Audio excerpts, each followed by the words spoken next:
morning all.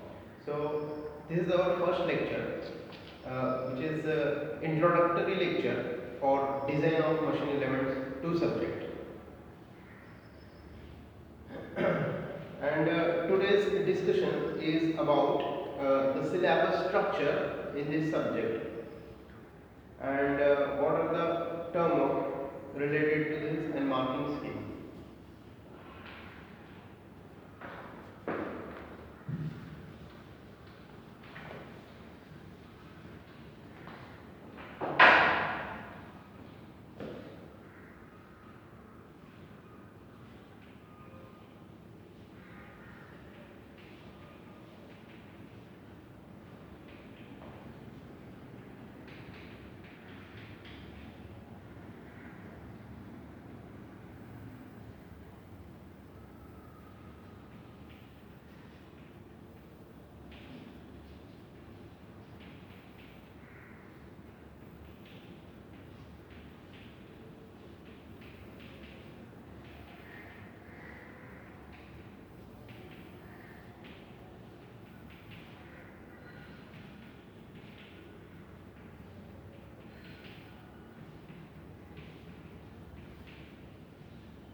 If we see the marking scheme of this subject, in-sem examination is there is for 30 marks. This in-sem examination contains the first 3 chapters. Then next is related to end-sem examination, which is having 70 marks weightage.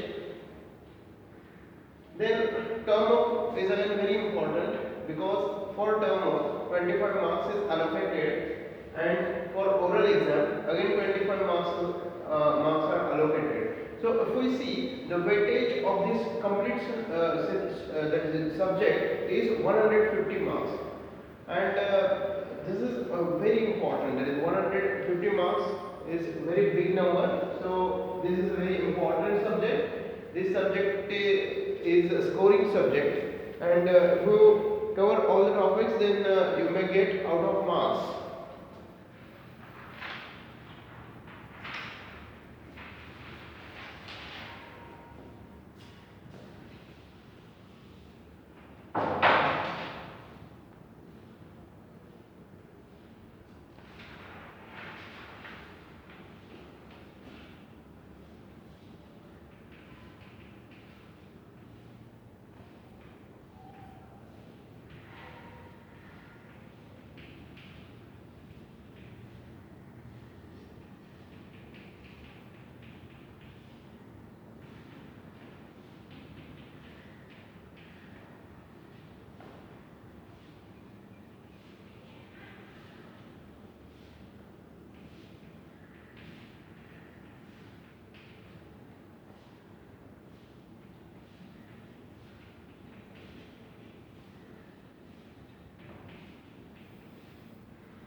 If we read the name of units, then unit first contains spur gears.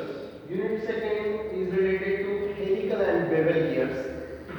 Third unit is related to rolling contact bearings. Next, fourth unit is related to worm and worm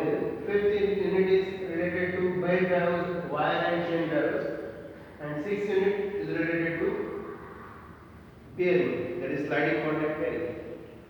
If we observe these topics, then this is the core topics which are related to mechanical engineering.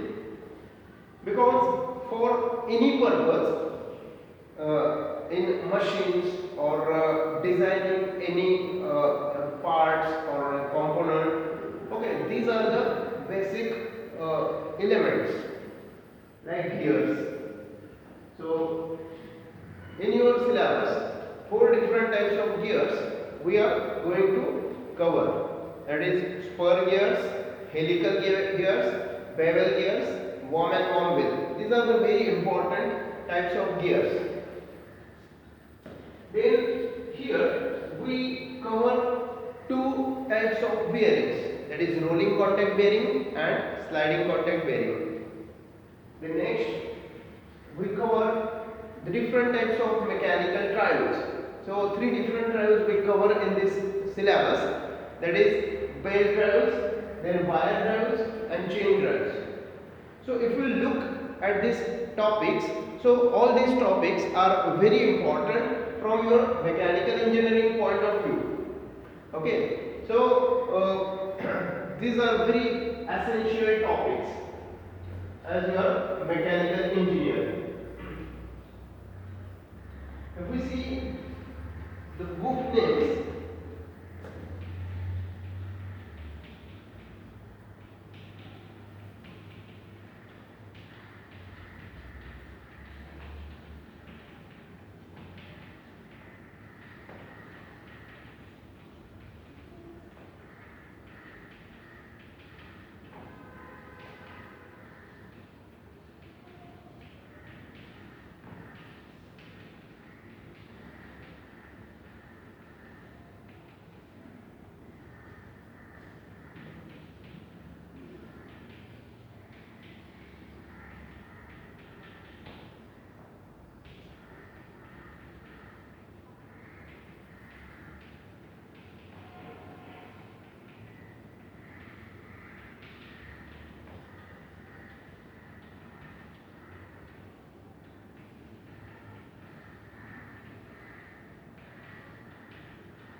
these are some that is mostly used books.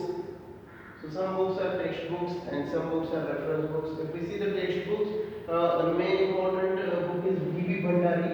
Okay, that is Design of Machine Elements, and the publication is Tata McGraw-Hill publication. If we see the second, that is Shigley J.E. This is Mechanical Engineering Design, McGraw-Hill publication. M.M. Scott is again another author who published the book, that is Design of Machine Elements, and Prentice Hall publication is there.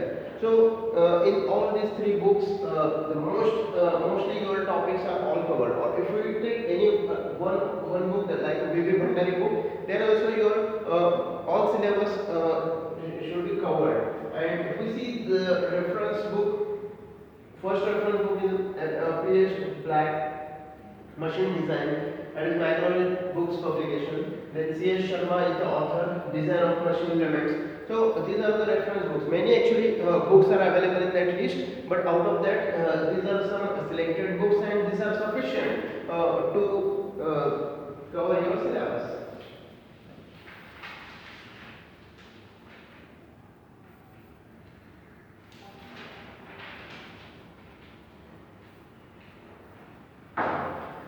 In your term work, actually one compulsory design project is there, and which is related to gearbox design. Either you design single stage gearbox if you consider the worm and worm wheel, or you design the two stage gearbox. Okay, if we consider the remaining three types of gears like spur gear, bevel gear, or helical gears. So if you design the two stage gearbox, then spur, helical, or bevel gear you may prefer, and if you design the single stage gearbox, then worm and worm wheel is the good option. Okay, or worm and worm wheel only we consider the single stage gearbox because the speed reduction ratio is very high. So all this we see in detail in our the practical sessions. Okay, so we focus on the theory chapters now, or the basics behind this chapter. Okay, now we'll see. If we consider the spur gears, okay, actually I want to give you some brief idea about these topics. So how these topics are important, like if we consider the spur gears,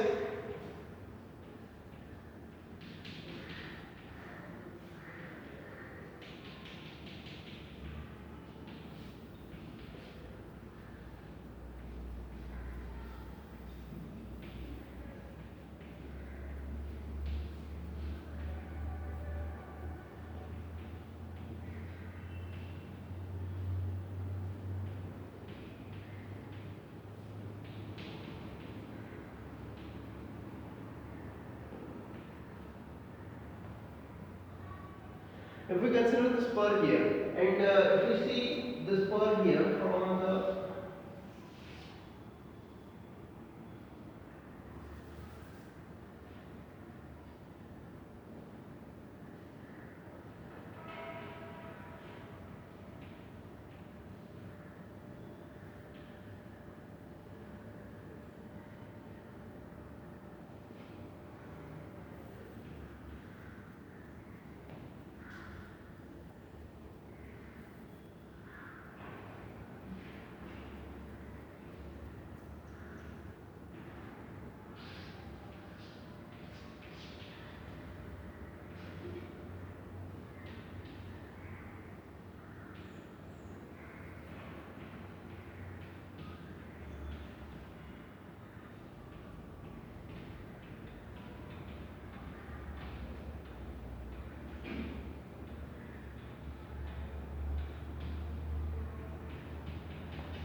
now, if we see the spur gear, actually two types of gear must be there if we want to transmit the rotation from that is one gear to another gear. Actually, two gears required. So, if you consider this line is nothing but shaft, this is shaft first, and this is shaft second. Okay. So, if the rotation is like this,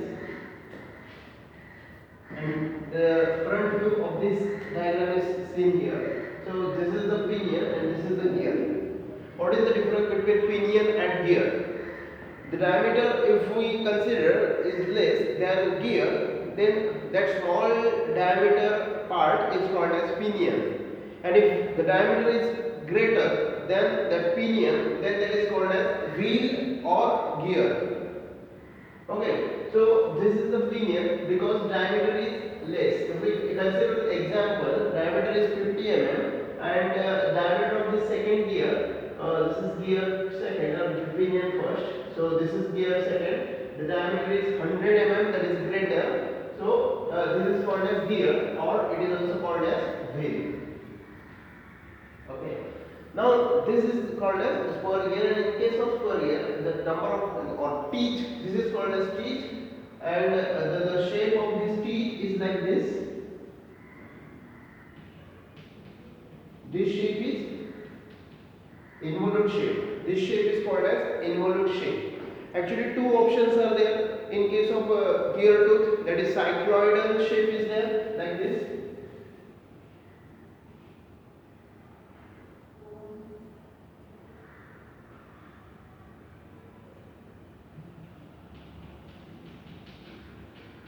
And second shape of teeth is involute gear. So out of these two shapes, mostly the preferred shape is involute shape, because after testing these shapes, we get good results in case of involute gear tooth.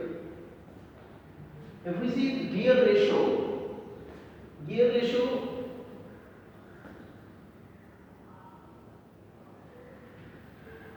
in single stage is 1:6. It is 1:6 for spur gear. Okay.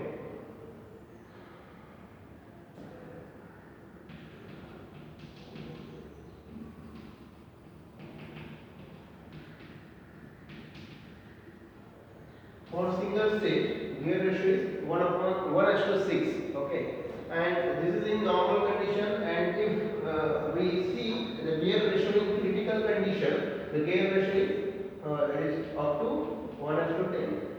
What is the meaning of this 1:6 gear ratio or 1:10 gear ratio? We know that the diameter of gear is maximum than diameter of this pinion.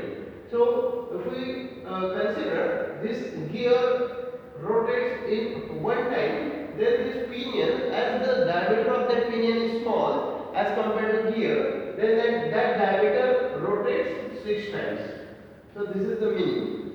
So if this rotates in one time, that is maximum diameter, then this rotates in 6 times. This is normal ratio. Okay, this is normal condition and this is critical condition. In some cases, space limitations are there. So for considering that space limitations, and if we want to place the gear within that available space, then it is not any chance to change this gear ratio. So at that time, the critical ratio we use that for designing the gear, and that critical ratio becomes 1:10. Okay. So preferably, designer always think about this normal ratio for gear design, that is 1:6. Okay, and this critical ratio is not considered for that condition or for that designing. Okay, this is about the spur gear. If we see the helical and bevel gear, in case of helical and bevel gear, the teeth becomes like this.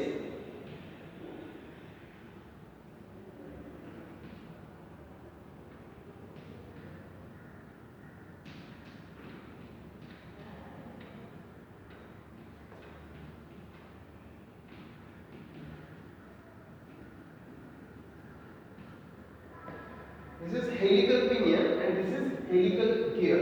The teeth is inclined to the axis of rotation. This is called as axis of rotation, or this is shaft 1 and shaft 2. Okay, how to connect this gear on that shaft?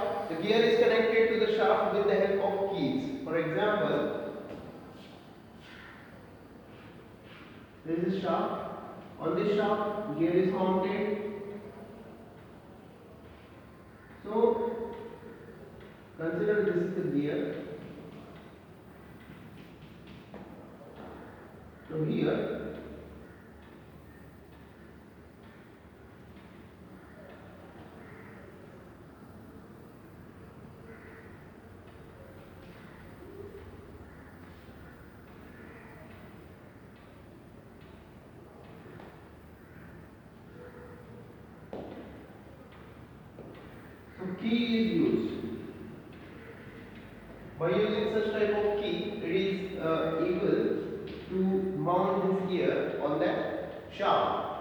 The purpose of this provided key is it is not required to rotate this gear about that shaft. We want the position of gear is fixed on that shaft. So we are not required to move this gear on axial direction or in rotating direction. So that purpose we use key. Okay, key are different types. So here we see some key.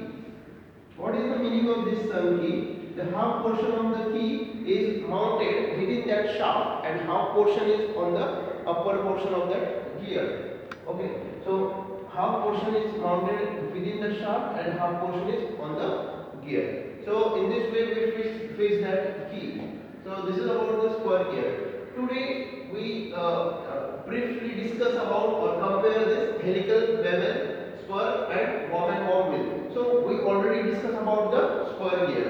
Now if we see the helical gear, the shape is like this. This is same like spur gear, only difference is that the teeth are inclined to the axis of rotation. So this is the axis or this is the first shaft and this is the second shaft. We show here line diagram. So if we compare the gear ratio in single stage for helical gear, the gear ratio is for helical gear in normal condition, gear ratio is again same, that is 1:6, and in critical condition the gear ratio is 1:10 in case of helical gears.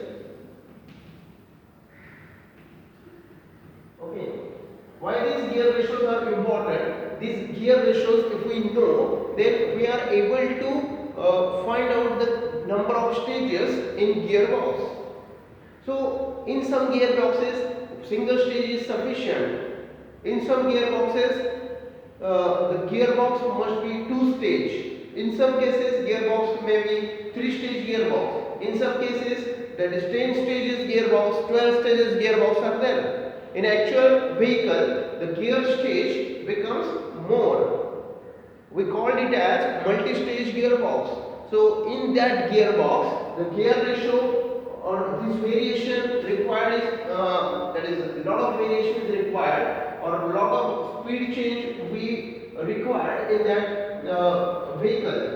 So that multi-stage gearbox we use in that case. So all these stages we decide by considering this gear ratio. Gear ratio for single stage. This 1:6, 1:6 for single stage. If we consider the next gear, that is bevel gear.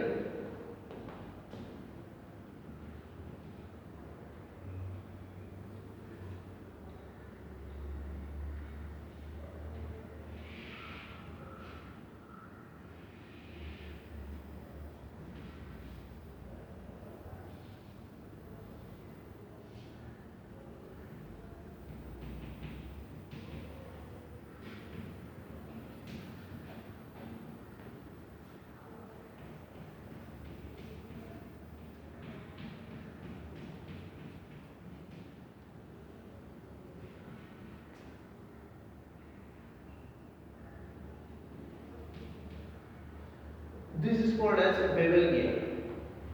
If we observe the shaft position, so shaft position is vertical and this gear's shaft position is horizontal. So if we see this angle is near about 90 degree. So the main purpose of this bevel gear, if we want to transmit the rotation from that is in 90 degree, then we prefer this bevel gear. In case of differential gearbox, like if we consider the truck, our engine is present here. Engine transmits the rotation from this position to this position, that is outer body, or it is also called as load body. So here the rotation is transmitted towards the wheels. Okay, so here they use differential gearbox. Okay, so in this differential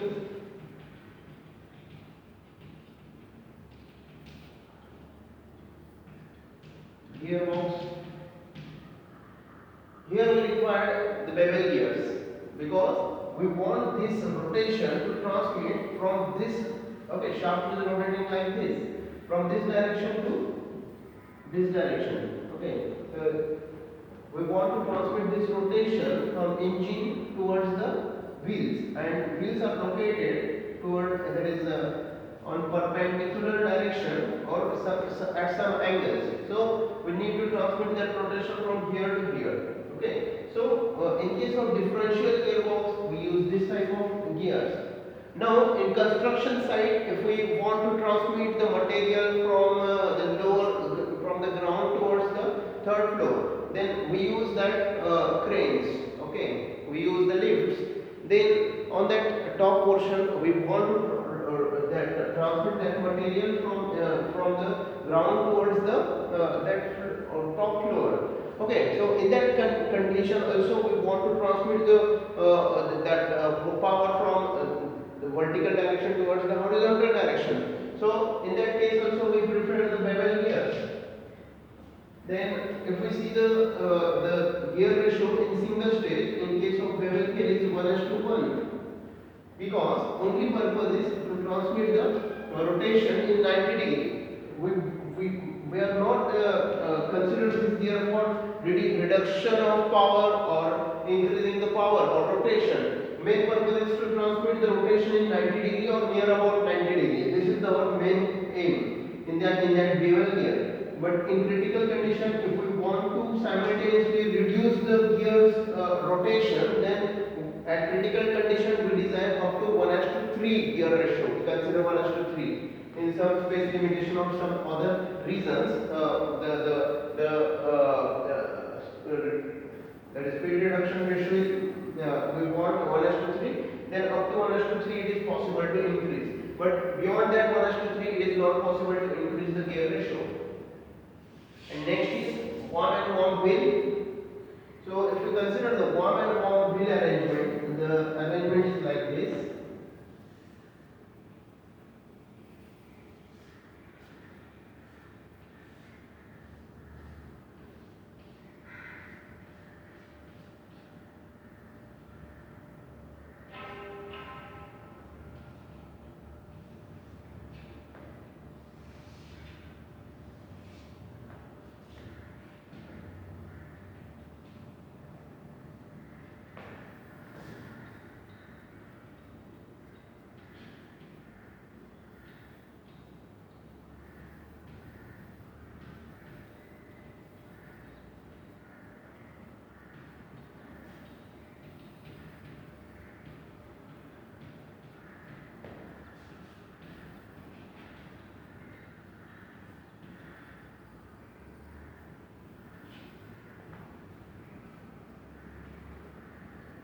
This arrangement is called as worm and worm wheel arrangement.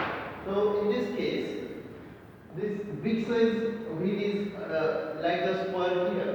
So this is a worm wheel or like a helical gear, and this is called as worm. This worm and worm wheel, or this worm is nothing but like a screw. Okay. So screw having threads. So in this case also, here 2 or 3 started threads are available. And as this worm wheel rotates, then this worm may worm may rotate as well as slides in this direction. So the main application is to opening and closing the valve. This type of arrangement may be used there.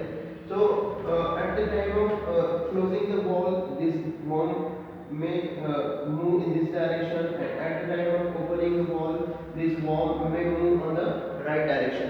So this is the main purpose of this type of applications. We prefer the worm and worm wheel arrangement.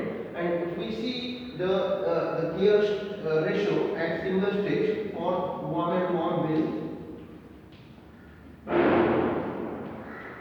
the gear ratio is 1:60. So this is again main feature in case of worm and worm wheel. The speed reduction ratio is very high because as the size of this worm wheel is high or maximum, so at one rotation of this worm wheel, this worm rotates 60 times like that. Okay, so this ratio is there, and in critical condition this ratio may increase is up to 1:100. So this is about the speed reduction ratio in case of single stage. So how to decide the box stages, and this type of information we will discuss in our that is next sessions. So again, if we see the difference between rolling contact bearing and sliding contact bearing, in case of rolling contact bearing, friction is very less, but in case of sliding contact bearing, friction is more. This is the main difference. And the rolling element here, maybe balls or cylindrical shape rolling elements are used, and here sliding is the main property in case of sliding contact bearing. And in case of these drives, we want to transmit the rotation of power from one location to another location like a gear. Here some another different elements are also available like pulleys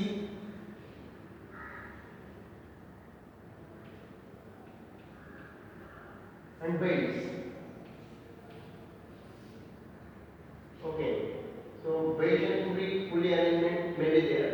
So rotation is transmitted from this shaft to this shaft like this.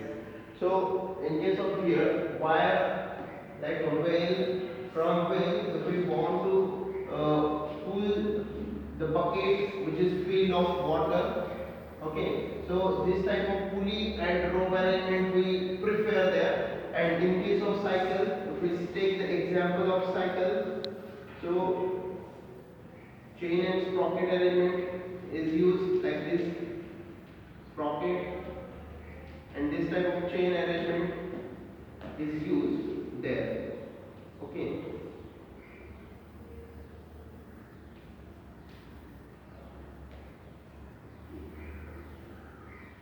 So chain and sprocket arrangement is there.